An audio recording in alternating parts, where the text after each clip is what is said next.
Good morning, Bitcoiners. Good morning. Not too much going on in the chat right now, so I'll give it a second to roll in. Hope everything's set up correctly. Usually it is. Let me check my internet. Oh, there we go. There we go. People coming in. No comments yet, but they're coming. They're coming. Bitcoin is now live. Stream Elements. Thanks for the automatic restream all the time, Stream Elements. That's a Twitch service, I guess. All right. Well, I would like to read some of your comment. There we go. No comment. Yeah. There we go. There we go. There we go. There we go. I like to say some good mornings there. Good morning, bud. Morning, Bitcoiners. Hope you're doing well. Boo boo. Today's AI thumbnail seems less coherent than usual. Well, I was trying to get into the hot tub story, if that makes any sense. So I wasn't quite able to get all the pieces of the hot tub story in it. And I had a few others. I thought what I was trying to do was have sort of so I put a few with farmers enjoying their farm, and I would get the Bitcoin symbol in there. They didn't quite do it for me. But we're going to get to the hot tub story. So it's sort of related to the hot tub, and I wanted it to be about, things being cool and easy to understand. So that's the note behind it. I wonder if it makes sense. Let me know, Boo Boo, if it makes more sense if I do it that way. Now that you know that. So let me know. Tanzania. Nice to see you all the way from Tanzania. Nice. Heaven Grayson. Beautiful name. Wow. Heaven Grayson. Love it. Morning, Jake. Morning, Jake. Good evening. We got a B, Heaven Grayson again, indeed. Good morning, Bitcoiners. B for victory. A regular here. Glad you're around. Glad you're around. Good morning, Sean recommends. Good morning, Enmity. Slarty Blartfast. Nice to see you. Nice to see you. What's up, y'all? A pleasure to shake Count's hand last weekend. A true friendly gentleman. Well, thank you. Hello, my name is. That is an excellent compliment. I really appreciate it. All right. You're not here for compliments. You're here to know if the sun is up. These little sun rays behind me should give you an indication that the sun has come up okay here on the US East Coast. We have a sun up in New England. Bitcoin running up the charts, not just running as a network, right? Above $30,000 US this morning. So life's great. All that's left for us to do is have a coffee and talk about what's new.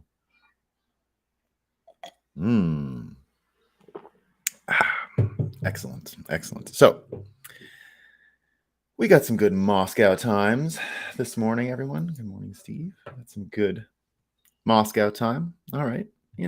Bitcoiners, we love health, right? We love health. I'm going to go buy some steaks from the farmer today, right? I had some steaks the past few days. I did some great smoked ribs yesterday, but they're from Quebec. Quebec has great beef as well, but it's better in Vermont, I will say. Love the food in Quebec. I saw Francis Pouliot, who I got to spend some time with last weekend. Back in Quebec, he hadn't been there for a while because of the vaccines and blah, blah, blah, blah. Real happy he was to see all of the beautiful food in Quebec. Indeed, Quebec is one of the few places left in North America where they have a lot of local artisanal farming, simply because they never really wanted to get rid of it. It's not commercially viable for the industrial farmers to move in because the land is only so-so. So Quebec, just like Vermont, are the two best places to get, as far as I can tell, in North America, local food, right? So Bitcoiners have a big obsession with food, eating well, all that kind of stuff, right? And I think they're trying to spread it around the world, right? But, the American Medical Association here, this is all over the news, right? They say that body mass index is actually racist, right? So the American Medical Association says that BMI, racist because body measurement was designed based on white bodies in the 19th century. All right. So, you can get good food, but, it's kind of racist to worry about what you look like. Um, this is a great one. So you know that uh, we got and we're very LGBTQ plus. Now there's other letters, I don't know them, so don't shoot me for not knowing the new thing. But genuinely, very very pro, right? Very pro. I like going to gay villages in cities. The food is always good there, right? The people are always friendly. There's no crime, safe, right? We like going there. But I'm getting a little confused with some of the terms and all that stuff. So now Men's Health Magazine says that if you're attracted to women or femininity, right, there's a label for you. It's not just that you are a hot-blooded man who likes women or vice versa, right? But in this case, we're talking about just male attraction to women. So if you're a man, everyone, we all got to get on board, guys. If you're a man, okay, and you're attracted to women, right? There's now a term for it. You are gynosexual. All right? You're gynosexual. And that's according to Men's Health Magazine, right? If you're attracted to women and femininity, you got your new label, right? So it'll be the LGBTQ plus, and soon the G is going to be in just for you guys, right? Just for the males here who like women, right? Gynosexual. So there you go. Now everyone remembers the debate that's been going on all this week, right? RFK, Hotez, what's happening with that, right? Well, Hotez retweeted Science Magazine with some good advice. He thanked them even, right? So Hotez thanked these guys even, and it's the Science Magazine said this. He shared it. But here's some advice for scientists out there, that scientists shouldn't debate gaslighters. All right? So they're gaslighters, so they can't be debated. So science says don't debate gaslighters. All right? So we know more. And this one is really the best one I saw today. Now, this unfortunate story about the sub, right? People trying to explore the depths of the world, find sunken treasure. But not everyone is so worried about them, it seems. The New Republic writes, this is an actual headline that a human being wrote yesterday while the sub was still trapped. Imagine you're in a sub and you come up and read this, right? Imagine they live and they read this. Ocean Gate CEO missing in Titanic sub had history of donating to the GOP. What? I hope his sub never comes back. What a jerk. He's a GOP donor and he's down there. What did he think he was going to get? Sympathy? Come on. Beat it. We don't like to give punchlines for Moscow time, but that one was too good.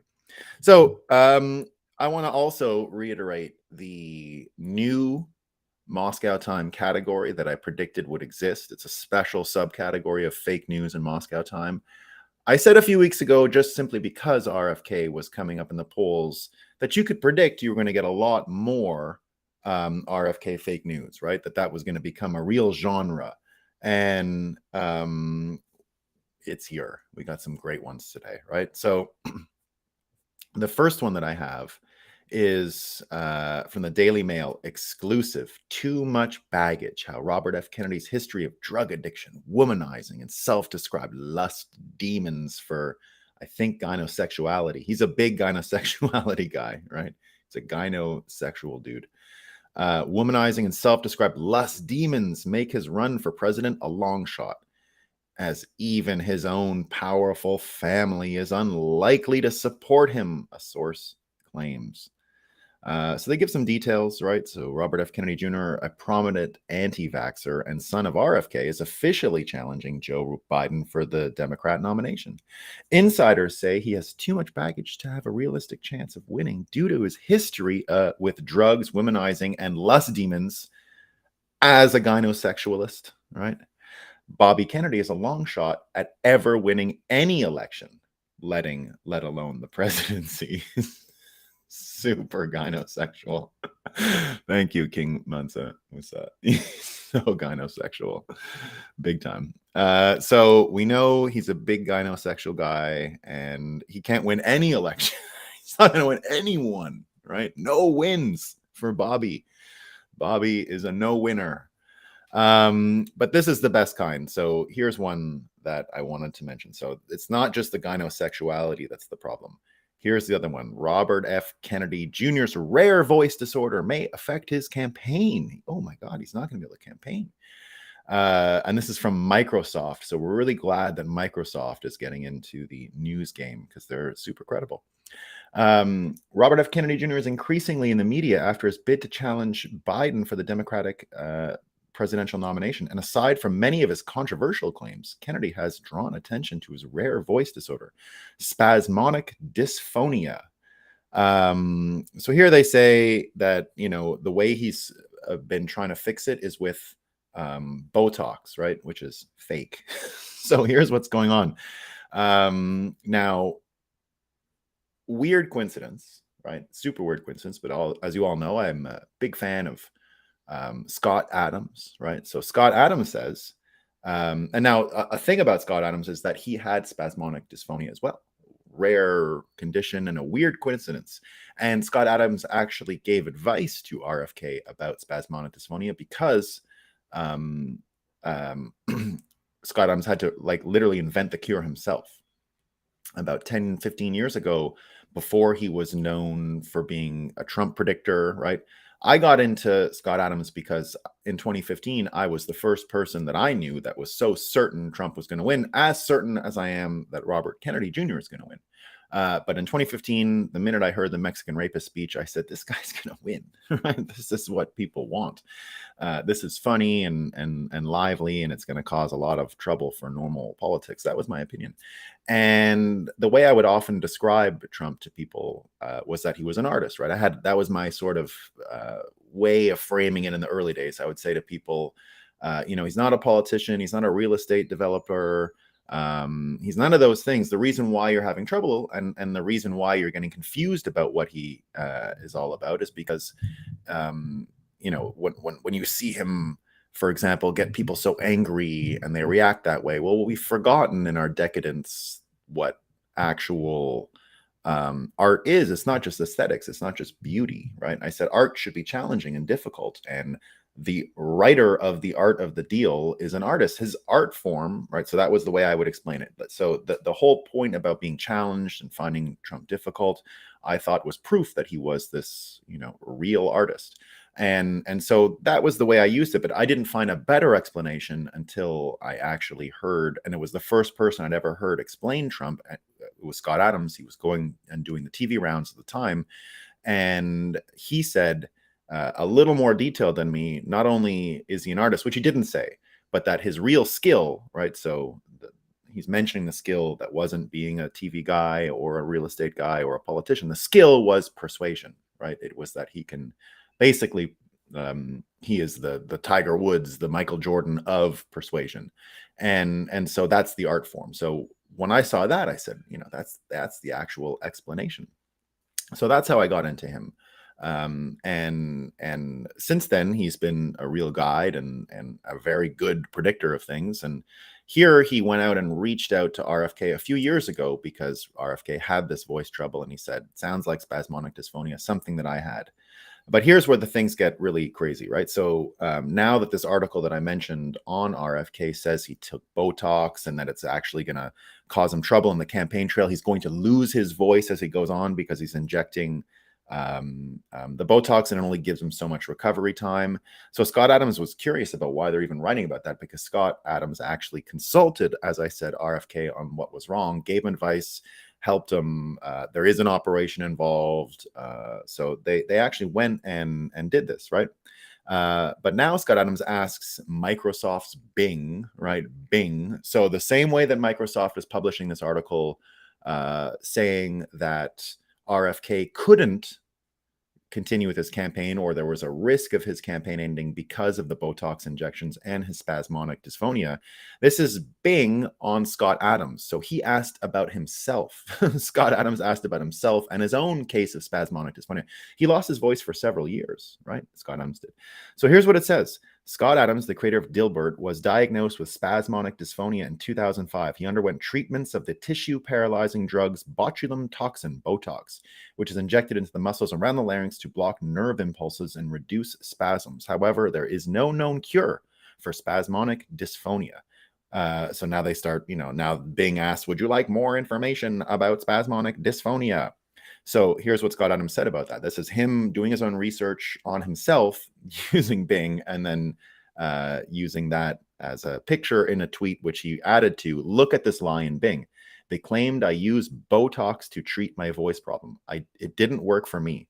I was cured by surgery. That is never mentioned because the Botox people have the dollar bills. They get the dollar bills. And because they got the dollar bills, they're affecting even how Microsoft and this thing operates, right? So they got the story completely wrong on RFK, and now they're actually just lying.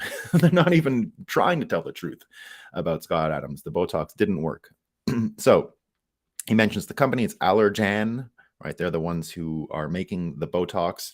That's why Botox is being presented here. Scott Adams often says that's where his main distrust of science and medicine came, because he had to cure himself. He had to cure himself, right? Every doctor he went to, nah, it ain't going to work. Botox.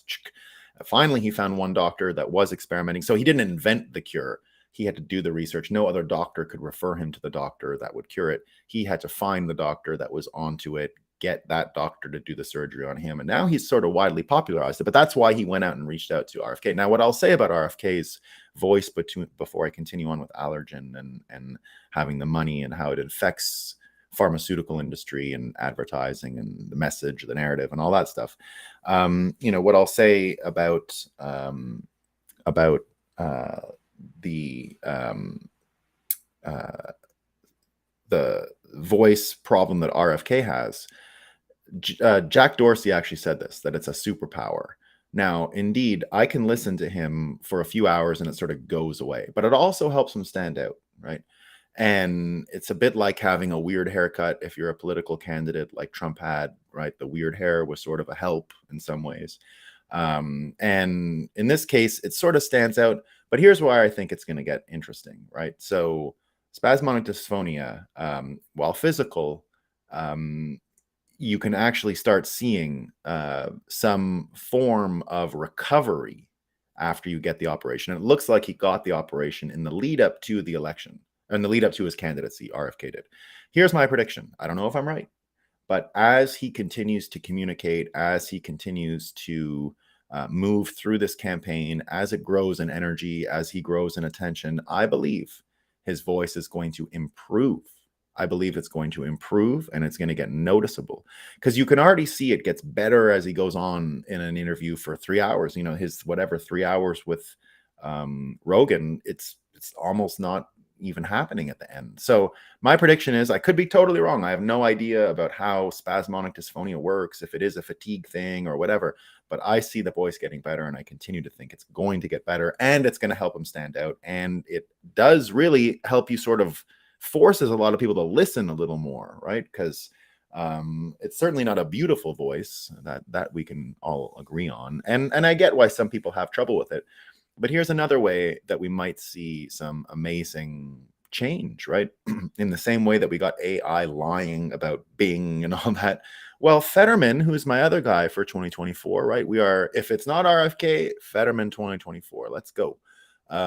We either get the smartest guy or the dumbest guy, right? The guy who can help change the system, or a guy who's just going to give us so much Clown World content and Moscow Time content, we won't know what to do with it. We're going to totally change the show to just Moscow Time if Fetterman becomes president. And there's an upside to that. We don't say that's wrong, right? So in the same way that I said when Fetterman was running an election, he was the first ever AI assisted candidate because the AI was sort of writing for him, right? So what I think is the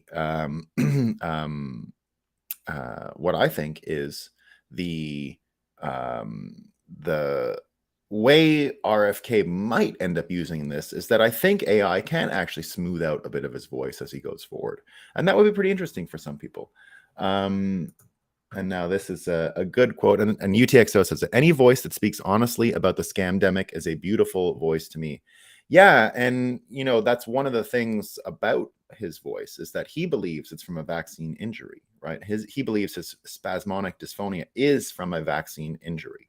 So that he's sort of wounded in this war, right, is kind of a good thing. Like, you don't want anyone to have to go through that. But even remember, in his own campaign launch, he said that he had been self-censored since basically the Obama administration, and there you go. So interesting stuff. So now go back to what Scott Adams said about what allergen, and that Bing lied even about his own treatment, that he found the physical operation, which is how Scott Adams does a morning show consistently. I think he's on episode 2000. So for 2000 straight days, like, wait, I come here and do it 6 days a week. Sometimes I do it 7 days a week, but I haven't done that in a while. I do a lot, right? He does 7 days a week for 2000 straight days. He hasn't missed a day. And that's the spasmodic dysphonia guy. He doesn't take Botox in his voice anymore. So they lied. And you can tell his conclusion is the money, right? That's why you get science writing article headlines like "Scientists shouldn't argue with gaslighters," right? No. It's a follow the money situation.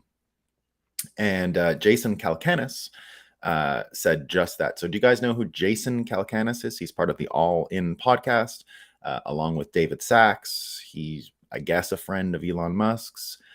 Jason Calacanis was, in the Trump years, pretty much the only liberal who had a slight case of Trump derangement syndrome that I could still stomach. Like, he was still coherent. He wasn't just going orange man bad, because I do want to get valid, just like I want valid criticisms of Bitcoin, right? They're hard to find. You can find people who have broken brains who say, oh, the government's never going to let Bitcoin go forward, or, oh, I don't trust that the supply won't change, or how do you know the miners won't add more Bitcoin? Of course they're going to make it 42 million coins. Like, all of that brain dead stuff, I can't deal with it, right? So I don't want that kind of Bitcoin criticism. But if there is a legit Bitcoin critic, I'm always out there looking for it, right? You got to hear this stuff. Part of staying humble and stacking sats, the staying humble part, which is one of the most important parts in the industry, and in being a Bitcoiner, is that you are still open to the point of view that we might be wrong. We might be, right? Or it might break. We don't know, right? We've got to have that in our minds. And so if someone just comes out and says what should be obvious to us, it's not really criticism. But if there are real critics out there, we love them, and we always want to engage them. We always want to find new potential weaknesses and vulnerabilities and all that. But it's up to them to prove it, right? It's not like I'm just going to go nervous with what anyone says Bitcoin is broken or something like that. It's got to be good. Yeah, Remus, he was part of the pump and dump. No doubt about that, Remus. We're not here to exonerate Jason Calacanis in general. Not the point, right? He is a human who made tons of mistakes, and indeed is with Chamath, right? The Chamath. So we're not here for that. What we are saying is that he was someone who was capable of criticizing Trump without being an idiot and having full Trump derangement syndrome. He didn't attack Trump fans, which I always respect, right? You can attack Trump all you want. He can take it, right? The thing I'll never, ever, ever, ever have an appetite for is when people attack Trump fans. Like, there's no room for that. You don't need to. There's enough to criticize Trump about that you don't need to go and say, oh, it's because the MAGA people are stupid, right? That's one of the things most people fall into, that I won't listen to them anymore. If that's where you got to go with Trump, it's his fans. Move to Canada. They got a situation there. You can buy a needle. The doctor will give it. It's free. Don't worry about it. So the point is, Jason Calacanis, all this to say, I disagree with him on a bunch of stuff, but he is one of the few people who is from that world who I still follow and want to hear from. And here is why I follow him, right? So what he says yesterday about all of this stuff with the debate and what's going on with the pandemic and the spasmodic dysphonia and the Botox and the lying. He wasn't referring to spasmodic dysphonia and the allergen story that Scott Adams was saying. He's just talking about the debate and what's going on in advertising. But here's his quote, right? He says, "I'm not anti-pharma, but I am pro-transparency. How much money do the New York Times, CNN, NPR, Public Radio, Fox News each make from pharma advertising? What percentage of the overall revenue is it? Has it ever resulted in editorial pressure? Americans deserve to know," right? And he follows up, They claim to have a wall between news and advertising, but reporters know full well who butters their bread. For example, there were nonstop bogus articles about cars on fire, electric cars on fire, even though they're 500 to 1,000 times less likely to burn than combustion engine cars. As soon as the big car companies started advertising electric vehicles, those articles mysteriously disappeared. And Elon Musk comes in and says, this is not to say that reporters in most Western countries are simply coin operated. Isn't that the best? Coin operated reporters. They will defend their independence to the death, as acknowledging it at all would diminish their credibility. But it is also false/foolish to suggest that there is no influence. So indeed, right, I think Elon Musk put it perfectly. The electric car story is a great example. But what we're talking about here is that, Calcanis mentioning about pharma, we can see it in the RFK stories. We can see it exactly with Bing and what Scott Adams was saying. And in the end, all of this sort of blends into this confusopoly that we live in, right? The confusopoly is that there's so many different stories always moving so quickly. You're just getting force fed like a goose or a duck who's about to have, the foie gras, the French dish, right? Fatty liver, it's called fat liver, foie gras. It's like the most delicious pate ever. Now, of course, the PETA people want to, they want it to stop, because the problem is how they get the livers of the ducks so fat is that they actually force feed them, right? They put a tube in and it stays real deep and they just go, right? They eat nonstop and that's how they get fat. And then when they harvest the liver, it's disproportionately large compared to the body. And that's what they want. That's what they're trying to yield out of these ducks. It's super delicious. But it's the picture of them getting force fed, which is kind of what happens with the news, right? There's just so much. And Calcanis is kind of getting to that, right? Like no one has even stopped to ask the most obvious questions, like how much money, what percentage, simple stuff, right? But in the confusopoly, no one stops to ask for the simple stuff because they're so busy on to the next thing and whatever else is crazy. So we can see this complexity theater is a major problem, right? It's what's keeping the IQ level to participate in the modern world so high. I mean, it's very difficult to fall. If you're just a normal person who's a chair maker and you want to make the best chairs and also make money off of it, what time do you have to look into all of this stuff to figure out what's going on in the world? You simply can't do it, right? That's why there's an appetite for things like the debates, right? That if you can simplify everything to a skeptic and someone making claims, and then they get a debate, you can actually just start getting into who's a better, who's lying, who's not lying, who's being more honest. That's probably better than actually learning the science, finding out technically who's got it right? Just we're better at reading body language and all that stuff. And that's even why you see this appetite now. Did you see this thing where Zuckerberg is going to challenge Elon Musk to a MMA fight? Have you guys seen this? It's probably not going to happen, but it would be great, right? Mark Zuckerberg is ready to fight Elon Musk in a cage match. And Elon Musk even said it's going to be in the Vegas Octagon. He talked about his move that he's going to use. He calls his great move the walrus, where he just lies on top of his opponents and does nothing, right? So we'll see. We'll see. But that's why there's an appetite for stuff that's just a little more simple, right? Like, who's right, Elon or Zuckerberg, about any of the stuff they argue about? Well, we'll let them fight. Zuckerberg's looking tough, by the way, right? He is looking tough. I wouldn't want to fight him these days. And I'm in pretty good shape. I don't have the moves. You need the moves. Yeah, the fight would be great. This is what I mean. It would be the best, right? But to bring it back to the complexity theater question, right? We saw the greatest example of complexity theater yesterday. Like, it's one thing if it's in healthcare, and it's bad enough that it's in healthcare, right? Like we say all the time, I don't know shit about vaccines. I have no idea about, and to this day, you can't trust any of the data. No COVID data, zero, none is reliable. Not any of it. Not the stuff that makes you think that everyone's dying of vaccine effects. Not reliable. Not the stuff that makes you think The pandemic is still bad and we need more. None of it. Zero. Right? There is no way to find out what is good or not, because it's all so tainted in the way that Scott Adams mentioned, and it's all so tainted in the way that Calcanis has mentioned. Right? There is simply no way forward to make any sense of this, because it's just competing interests. It's just people spinning you. It's just people throwing junk at you, and it's up to you to figure it out. But again, do your own research. That ain't for me either. And it's not for any of you either, right? Like, it's a bad look. Unless one of you out there is, got several PhDs in several fields and a lab, right? Do your own research is also not for you. It's not, right? Aaron Rodgers, who's in the news right now, again, about the vaccines and all of this stuff. And he got into a fight with Hotez too, right? Now, Aaron Rodgers, great quarterback, right? Aaron Rodgers, allowed to be a skeptic. I'm totally with him when he didn't want to get vaccinated. Love that he cheated and lied about it and didn't really get it and said, oh yeah, I got it. Everything about that Aaron Rodgers story is great, right?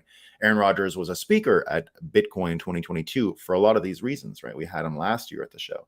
And so we agree with all that. But if he goes out there, which is what he said, right? He went and said, I did my own research, right? Well, no, you didn't. No, you can't. Like, no, you're not capable, right? We shouldn't be doing our own research. It sucks that we had to get to that point to do our own research on vaccines.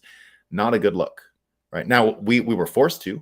We were forced to do our best, because it's very difficult to navigate out there. And this is what happens when trust is so abused. You can't turn anywhere. That's why it gets really bad when these things happen, right? You don't know who to trust at all anymore. And all of that, right, we see trickle into yesterday when we had Jerome Powell, the Fed chair, going to speak at Congress and giving his economic update. Now, in a previous life, I used to do that job. So I used to set up these meetings with in Canada anyway, the head of the Bank of Canada at the time was Mark Carney, right? Mark Carney, who I will continue to say is the greatest financial loser in the history of planet Earth, believe it or not. He got so much money when he left when he left the Bank of England. So he was the governor of the Bank of Canada. That's how I set up the interviews with him. That was what I did sort of pre-Bitcoin. And then he went off to the Bank of England, and he was also head of the BIS in Switzerland.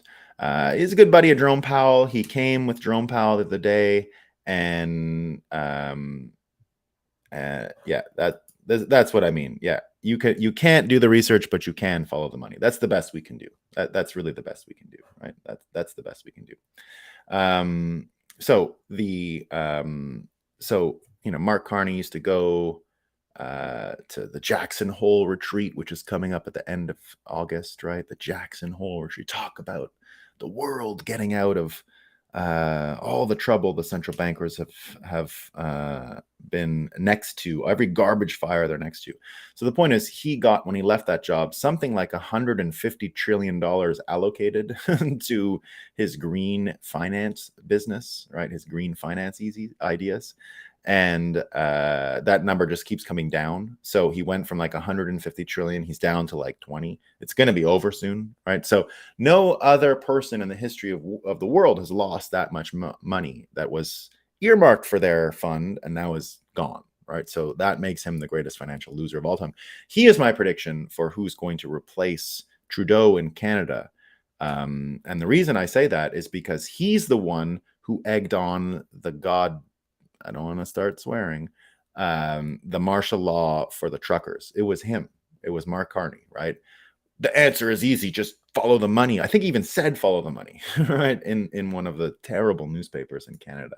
So he said it before. He gave him the idea, right? So this guy's got, mega problems. So Powell yesterday goes to Congress. He's got to sort of explain what he's doing.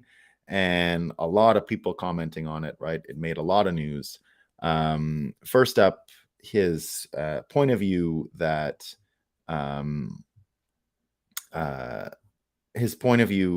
the inflation, right? He got this from Ben Bernanke, right? So Ben Bernanke, who wins the Nobel Prize, they've all been trying to figure out for a long time like where the inflation came from, right? It's the big confusopoly mystery. Where did it come from, right?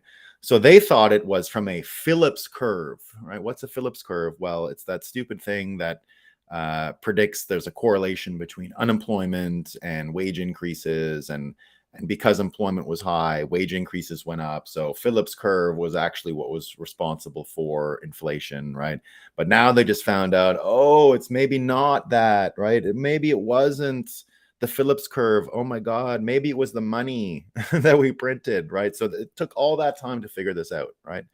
And they're still arguing about it. They're still not sure, right? So he's there yesterday, Powell, talking about what Bernanke said. We're not sure, right? We don't know. Maybe Phillips curve, just throwing out terms, right? Certainly not us printing the money. No. Don't look there. It could be anything else, right? He said he's not going to shrink bank reserves below 2.3 trillion, right? So that's basically all the QE since 2008. That's just in the system to keep it alive, right? That's like the defibrillator. The defibrillator has to keep running, right? So if you turn the defibrillator off, well, the patient's not going to live. If you need a defibrillator to get a heart reading, are you still alive, right? We don't know. But here was the best part, right? Here was the absolute best part. And a lot of people have not picked up on this.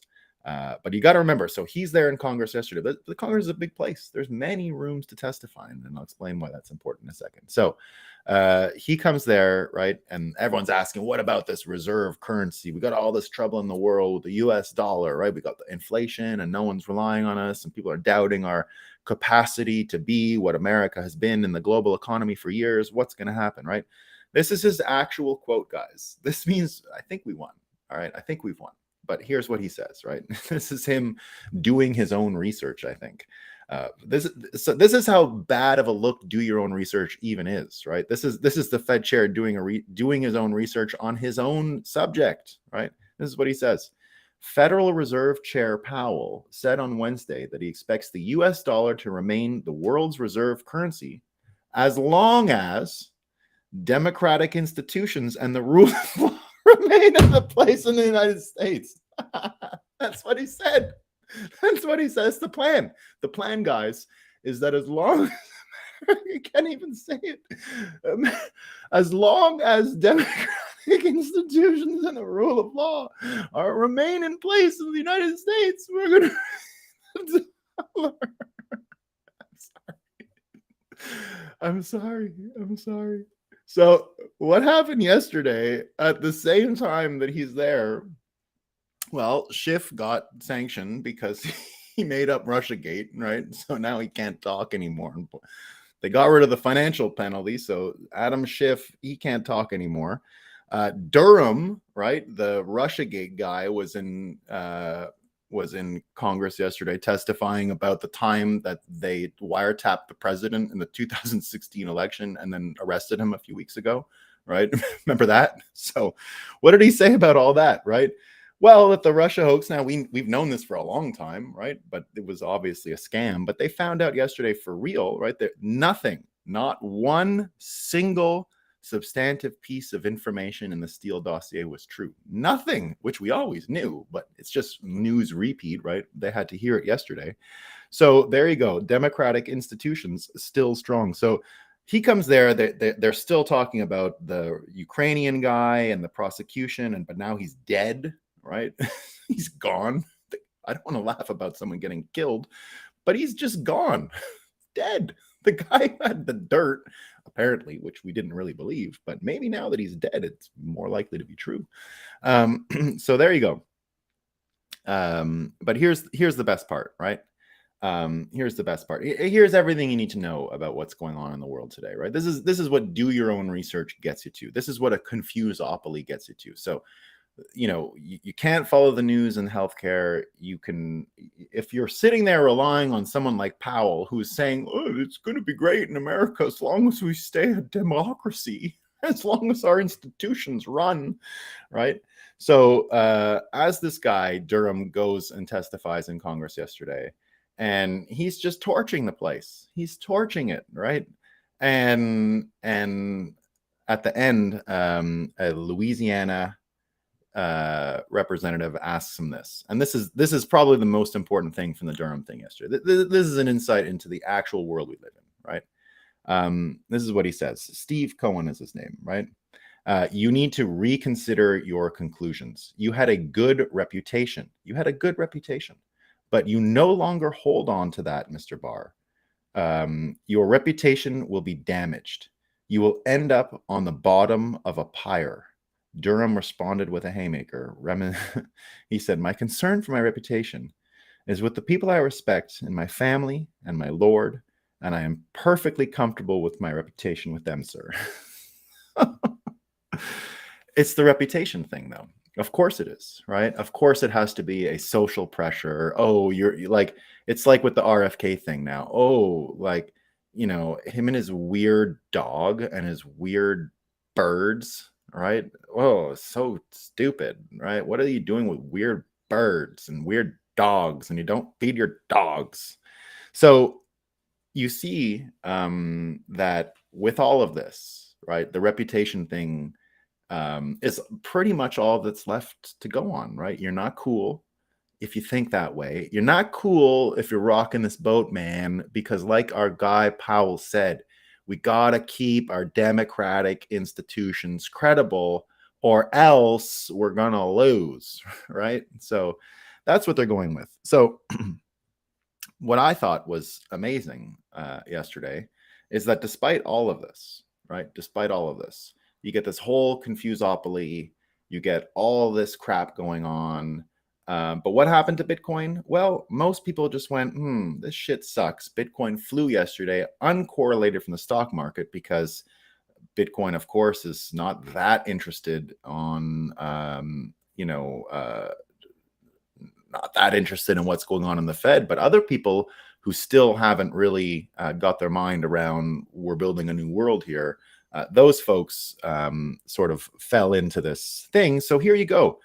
Tech stocks down, rate hikes are likely, was what Powell said yesterday, but Bitcoin flew up more than 8%. But more importantly, and I think this was the biggest story yesterday for Bitcoin personally, right? And this is what my title today, right? Satoshi started a story the whole world can understand. That's why I put it in the hot tub. The best story I could see for the day for Bitcoiners was this hipster spa in Brooklyn. I don't know if you guys caught it. So a hipster spa in Brooklyn. And I love these spas, by the way. I lived in Japan and Korea for a while. I got really into Japanese and Korean hot bath culture and all that stuff. So I'm so glad that they're coming to North America. And so one group in Brooklyn, one spa, announced yesterday that they're heating their pools with Bitcoin miners, right? So they put immersion miners in the pools. The hot tubs get hot. People come enjoy. But of course, people had to lose their minds. You had half the people saying, I'm never going there again. Other people saying, so cool, right? Absolutely so cool. But the reason why it's a big story, is because just look at energy literacy, just look at energy troubles, just look at how it relates to the same kind of health ignorance, right? The health illiteracy that's promoted by big pharma. Just look at the crazy ideas promoted by the global warming people about limiting energy. Look at crazy Germany and its energy troubles, right? Just look at all these stories right away, and then look at the confusopoly of finance. Look at the confusopoly all around us. Basically, to navigate this world, if you just look at these stories, right? Health literacy, energy literacy, financial literacy, the IQ number required to participate in this confusopoly just goes up and up and up and up and up, and it becomes harder and harder and harder, which is what makes Satoshi's invention so brilliant. Anyone can understand it. Bitcoin is one of the simplest things in the world, right? The first meme to understanding Bitcoin, of course, is the 21 million and the limited supply. But it's never really that much more complicated, right? We can make Bitcoin very complicated. Of course, no one even understands Bitcoin because the mysteries go on forever, right? I can have conversations. I've been in Bitcoin professionally for 10 years. I know many other people who have been in Bitcoin for 10 years professionally. We still get into conversations. We're like, I don't really know that. So it is a wealth of knowledge and discovery and inquisition and questions forever. But the basics are really simple, like really simple, right? Couldn't be easier. And the basics come out in real simple stories like this, and energy literacy like this spa story are going to be what helps pump Bitcoin in the future. Because once you start seeing that you can actually, wait a minute, you can make money by having a hot tub. Your hot tub can make money, like literally make money, right? Not pay a bill, but make money. That's a lot easier to understand. And it's a lot even easier to understand energy literacy and energy finance and finance in general when you see a simple, tight story like the spa, right? Even the no brain, broken brain, effed up people who sat in the comments and said, I'm never going there again, right? Here's what one person says. This makes me like bathhouses less. Now I'm concerned about who is mining this cryptocurrency, who is profiting from it, and whether I support that. We're going to need some transparency. This is so off-putting, right? So the even those people who are probably not going to the spa today because they've got another vaccine appointment or something like that, or they've got to go and pray to some god of rainbows. One of those reasons they're not going to be there today. So the whole point here is that these are the kinds of stories that are going to wake more and more people up simply because they're good for them. They're just a benefit for themselves, right? And it's simply that Satoshi started something that is going to get a lot more people confident in understanding what's going on in healthcare, what's going on in science, what's going on in finance. It takes the confusopoly out of the system. It drains it, right? A future on a Bitcoin standard is much easier to navigate and understand than what we've created now in all of its field. That's why Bitcoiners spend so much time lowering their time preference and discovering all of these ingenious tricks and hacks to make health simpler, exercise simpler. Before Bitcoin, I was one of these people who would jog a bunch and lift a bunch of weights and try and kill myself and more running and da da da da. After Bitcoin and meeting Bitcoiners and understanding and navigating that space, I found out a lot of things about exercising that I didn't understand before, right? And it's actually much simpler, right? Lift heavy, eat some steak. I found out a lot about diet because of Bitcoin. So there you go. It's as Diesel Kane said here, communicate properly for the average person. Yeah, and it does come from the money in this sense, right? And it's something I forgot to say yesterday when I was talking about the RFK speech and what RFK said about his own uncle's speech, his peace speech that he gave on Russia. I kept talking about empathy, which is important, the spiritual sort of signature.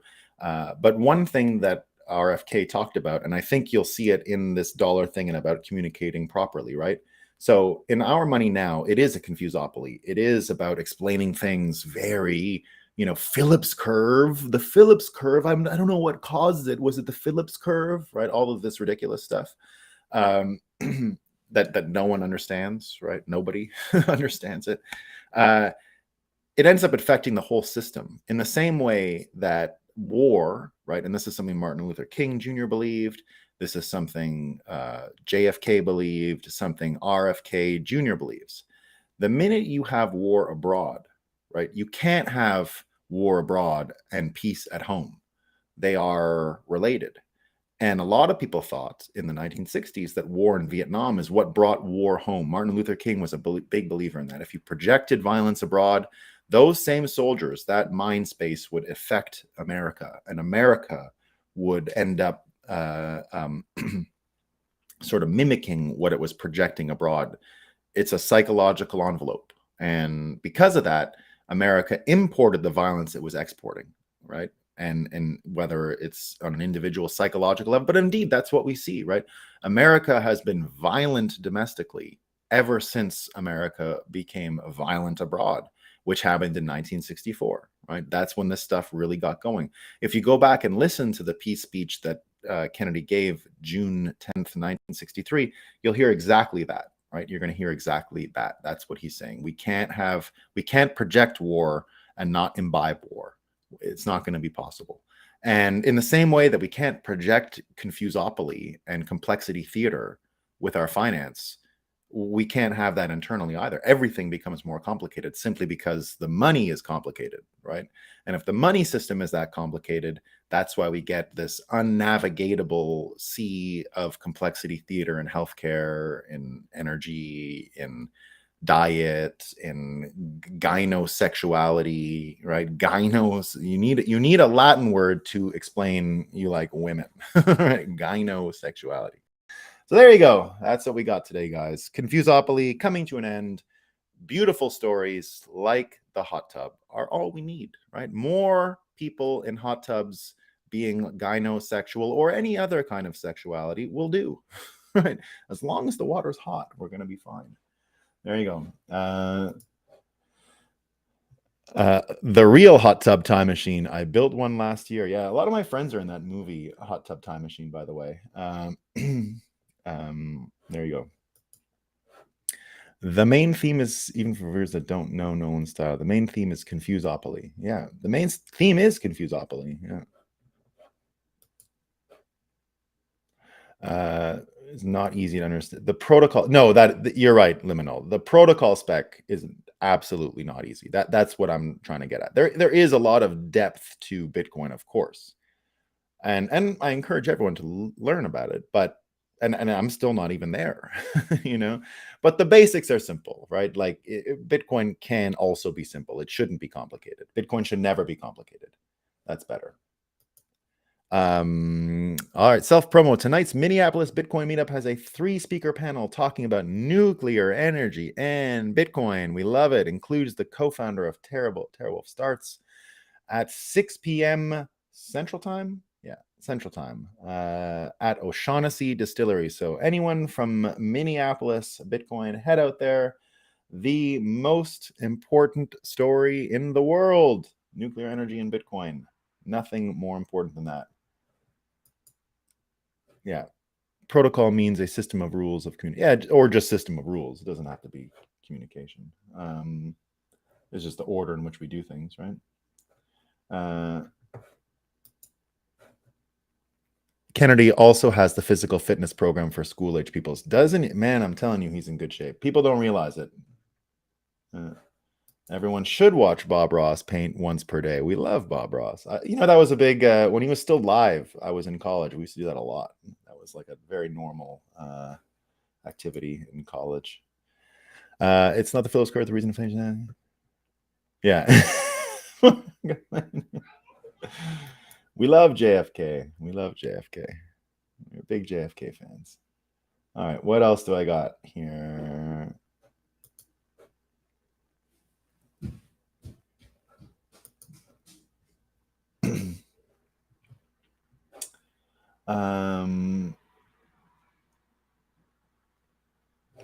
Enfold was up all night tracking the Titan rescue. A French ship, Atalante, finally found the location to release their rove. So rescue is possible. Yeah, I hope so. I hope so.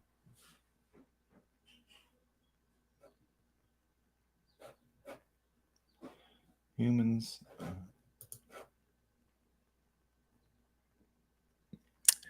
are so far superior to AI, as evidenced by our ability to differentiate liars from truthful, especially. Yeah, we're very good at telling lies, and well, pretty good. We swap the ACL Rose Trump of politics for Alec Baldwin. We will elect Danny DeVito or Robert Plant next. Yeah. There you go. Very fun. All right, team. It wasn't a program. It was a challenge. Oh, yeah, there you go. Yeah, it looks like the ETFs are going to happen, Diesel. That's my impression. It looks exactly as it seems. It looks like what was the quote? Here, let me get you. This is the one I had from the CEO of Bitcoin Magazine. I thought he put it really well. Let me find the note. It's before my yeah.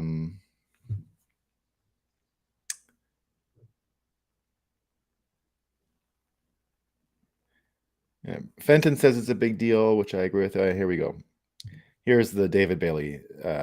So his first quote was, "So let me get this straight. They sent their goon, SBF, pumped him full of money, enabled his massive Ponzi that wiped out the native industry. All the while they were preparing their own exchanges to come in and clean up the mess." And then he says, "Wall Street didn't become Wall Street because they're pushovers. Damn, they the mob." That's sort of the worldview that I have right now. So, I mean, until I see something different, that jives with me. So I think it's going to happen. Are going to get approved at the very time of which is going to be a wild time, man. Again, the prediction here: 2024 U.S. president election. All anyone's talking about is Bitcoin, and we're gonna make some big news, right? The fourth turning is happening, and we're gonna take over the energy industry, and the track will be laid for 2024. They will. Well, they're gonna. I don't know. Diesel. My impression is they're going to watch America turn their money into political money. There's even an argument to say that because even today, right? Like if you ask Jeffrey Snyder, for example, a big macro analyst who I like, Jeffrey Snyder talking about confusopoly a lot and all of this stuff. He's already making the argument that the US dollar, I mean, the whole global economy right now depends on the weakness of the yuan, actually, right? And because there's one way to call reserve currency, to say reserve currency is the most important thing. But trade currency is also really important. And China's already supplanted the US dollar as the trade currency of the world. Now, that's why it's important that the Chinese money is low, right? It never traded higher after 2014 like everyone said it would. It didn't do that, right? Since it's been in the free market, it's been dumping because it's in everyone's best interest to have those laborers and to keep the exchange rate this way. And no one wants to. Basically, the Cantillon effect is and the Triffin dilemma, right? The Triffin dilemma is happening, right? So that point of view to me means that the wealthy, so the whole world has now become a kind of oligarchy, right? Whatever Jerome Powell is saying, American democratic institutions, like that guy needs to go to Canada. All right. He needs to get on the healthcare system. All right. And once he's on the healthcare system, he's got to go to his doctor and he's going to say, "Doctor, I don't know what's going on in the world. Do you have any medicine for me?" And I got a needle and you're not going to wake up. That's what he needs to do. Right. Because he's off. It has nothing to do with democracy. People already like the oligarchical situation. Now, the thing that's good about the oligarchical situation is the following. We just need to make the richest nodes in the oligarchy interested in preserving their wealth. So the banks and the energy companies. Now, the mental leap you have to take is the following: that the game will change so that the banks. So when you say, are they going to manipulate it? Well, it depends. Do they want more dollars? Are they collecting food stamps? Right? It's a Gresham's law, right? Gresham's law being that the good money pushes out the bad. That's a law. That's not just a theory, right? Good money pushes out bad. So, will they manipulate the thing they're trying to accumulate? I don't know. Will the energy companies manipulate the thing they're measuring their industry in? I don't know. Are they going to measure their industry in food stamps? Nope. Are the banks and BlackRock going to measure their industry in Jerome Powell's food stamps? Jerome Powell is publishing McDonald's coupons now. He's not publishing money. He publishes McDonald's coupons. And will they want extra McDonald's coupons? Right? I know we don't usually get new McDonald's coupons in Canada until the school year starts again. So September. So, you know, there might be new McDonald's coupons before that, right? But I don't think anyone's out there trying to collect them. So there you go. That's what's going on. Yeah, Greece is a shithole, buddy. I'm sorry to say that. Sorry, Billy. Kefalonia. Elections are underway in Greece, and there's literally zero discussion of money or Bitcoin. Yeah, it's a screwed country, man. It's a shithole. Unfortunately, they lost all their smart people. They all left because it's a dump. Beautiful dump, but they all left. They're not going anywhere with that Andreas, you know? Paint the tape, meaning they buy, sell Bitcoin for themselves. Yeah, they're going to do a bunch of that, Liminal. They're going to do all kinds of crazy shit. You know, don't expect anything new of these guys. I believe Wall Street ETFs will be a way to manipulate those who cling. Yeah, that's a good. Yeah, they'll manipulate them. Yep. States will continue to use their ability to paint the tape, pump, dump form. Yeah. We're not going to get rid of the pump and dump and, you know, extracting value. That's all. They can do that with Bitcoin or else, right?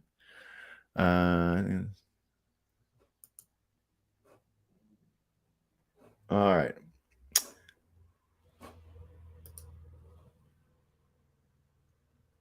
I'm having a fucking blast through all this because I have you folks. That's what we want, HBDC. That's why we get together every morning, right? We don't want to be yeah.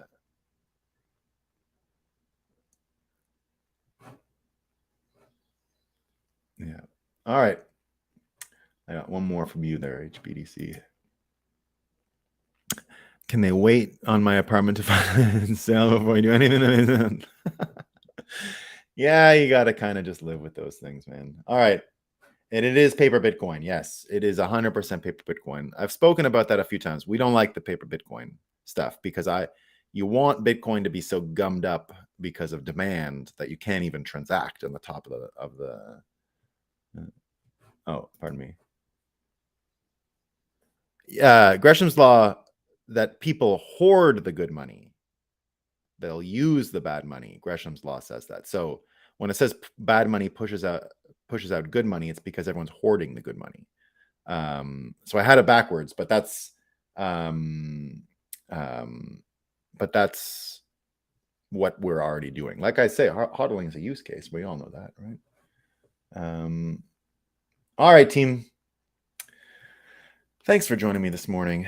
Hey, Crypto Graffiti. So Canada-centric.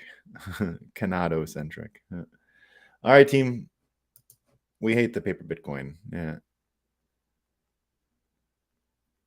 Well, you're a lucky guy.